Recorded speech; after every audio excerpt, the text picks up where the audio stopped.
மா நீ சொல்லுமா உனக்கு எங்க இருக்கணும்னு. நம்ம வீட்டுக்கே போலாம் அத்தை. ஏங்க என்னங்க நீங்க அவளை பத்தி நீங்க கவலைப்படாதீங்க. நீங்க எப்படி பாத்துப்பீங்களோ நான் ஒரு படி மேலேயே அவளை நல்லா பாத்துப்பேங்க. எதுவும் இல்ல. என்னடா பில் எல்லாம் கட்டியாச்சா? கட்டியாச்சுக்கா. மீனாவை நாம வீட்டுக்கு கூட்டிட்டு போக சொல்லிட்டாங்க. கேட்க மறந்துட்டேன்டா. அவங்க கிளம்பிட்டாங்களா? போயிட்டாங்க. வா மீனா நம்ம கிளம்பலாம். கிளம்பலாம். அம்மா மீனாவை நான் குவார்டர்ஸ்க்கே கூட்டிட்டு போறேம்மா.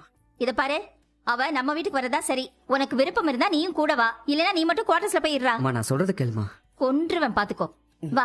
சரி, திடீர்னு எதுக்குப்பா மீனா மயக்கம் போட்டு விழுந்தா?